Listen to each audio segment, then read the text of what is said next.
Over 60 years ago, the world was locked in a tense competition, a race not on land or sea, but to the stars. The space race was at its peak, and in 1961, President John F. Kennedy threw down a monumental challenge to land a man on the moon and return him safely to the Earth before the decade was out. It was an audacious goal, a dream that seemed to border on science fiction. Yet, it galvanized a nation and set in motion one of the greatest adventures in human history. This is the story of how humanity reached for the moon. The mission was called Apollo 11. It was the culmination of years of relentless work by hundreds of thousands of scientists, engineers, and technicians. At the heart of this incredible endeavor were three men, three astronauts, who would carry the hopes of the world on their shoulders. The commander, Neil Armstrong, a quiet and highly skilled former test pilot. The lunar module pilot, Buzz Aldrin, a brilliant engineer with a doctorate from MIT. And the command module pilot, Michael Collins, the man who would orbit the moon alone while his crewmates made history below. Together, they formed a team of unparalleled skill and courage, ready to embark on a journey that would forever change our perspective of our place in the universe. July 16, 1969. Kennedy Space Center, Florida. The air crackled with anticipation. Over 1 million people had gathered to witness the dawn of a new era. Standing on the launch pad was the Saturn V, a colossal rocket, the most powerful machine ever built. It stood 363 feet tall, a testament to human ingenuity. Inside the tiny capsule at its very top sat Armstrong, Aldrin, and Collins. As the countdown reached its final seconds, the world held its breath. Then, ignition. The 5 F1 engines roared to life, unleashing an earth-shattering 7.6 million pounds of thrust. The ground shook for miles around as the giant rocket slowly, majestically, began to climb, pushing against gravity with immense force. It was a pillar of fire and smoke, a symbol of pure power, carrying its precious human cargo towards the heavens. Apollo 11 was on its way. Once free from Earth's grasp, the Saturn V stages fell away, their job done. The Apollo spacecraft, consisting of the command module Columbia and the lunar module Eagle, began its 3-day, quarter-million-mile journey across the silent, black expanse of space. For the astronauts, Earth transformed from a vast world into a beautiful, fragile blue marble suspended in the void. They were travelers in an ocean of emptiness, checking their systems, conserving their energy, and gazing out at a view no human had ever seen before. Michael Collins later described the sight of Earth from space as the most beautiful star in the heavens. They were truly pioneers, venturing further from home than anyone in history, on a cosmic voyage towards our celestial neighbor, the moon. After entering lunar orbit, the moment of truth arrived. Armstrong and Aldrin moved from Columbia into the lunar module, the Eagle. They separated from Collins, who would remain in orbit, their only link back to Earth. The descent began. The Eagle was a fragile, spidery craft, designed to fly only in the vacuum of space. As they descended, alarms suddenly blared through the cockpit. The guidance computer was overloaded.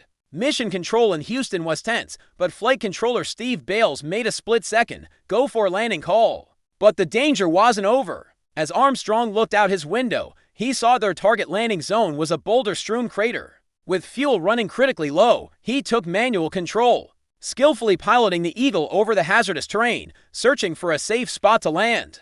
With just seconds of fuel remaining, he finally set the craft down gently on the lunar surface. His voice, calm and steady, crackled over the radio to a relieved mission control and an astonished world. Houston, Tranquility Base here. The Eagle has landed.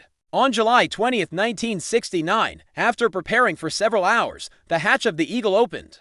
Neil Armstrong slowly made his way down the ladder. The world watched, mesmerized by the grainy black and white television images being beamed back across 250,000 miles. He reached the final step, paused, and then placed his left boot onto the fine, powdery lunar soil. History was made. He spoke the words that would be etched into our collective memory forever. That's one small step for a man, one giant leap for mankind. For the first time, a human being was standing on another world. A few minutes later, Buzz Aldrin joined him, and his first words captured the surreal beauty of the scene, magnificent desolation.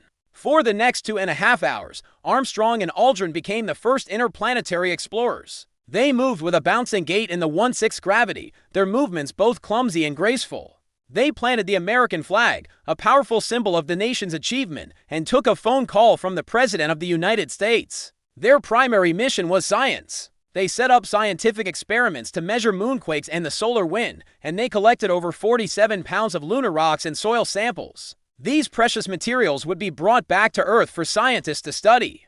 Providing invaluable insights into the moon's origin and history, they were not just visitors. They were geologists, scientists, and explorers on the frontier of a new world, documenting everything for the generations to come. Their time on the surface was all too brief. With their task complete, Armstrong and Aldrin climbed back into the Eagle, leaving behind their footprints and the American flag. They launched from the lunar surface, a critical maneuver that had to work perfectly, and successfully rendezvoused and docked with Michael Collins in the orbiting command module.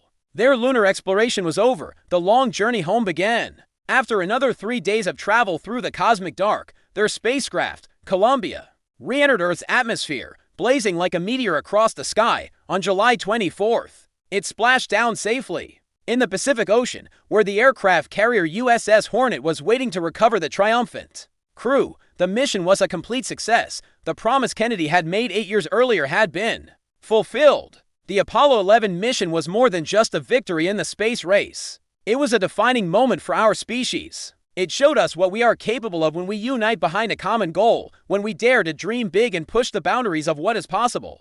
It inspired a generation to look up at the stars in wonder, to pursue careers in science, technology, engineering, and mathematics. The legacy of Apollo lives on in the technology we use every day, from GPS to medical imaging, and in our continued exploration of the cosmos. It taught us that our planet is a small, precious oasis in the vastness of space, and it gave us a new perspective on our shared humanity. Apollo 11 was and remains a giant leap for all of us. Thanks for watching. If you enjoyed this journey through history, don't forget to like, subscribe, and hit that notification bell for more stories of human achievement.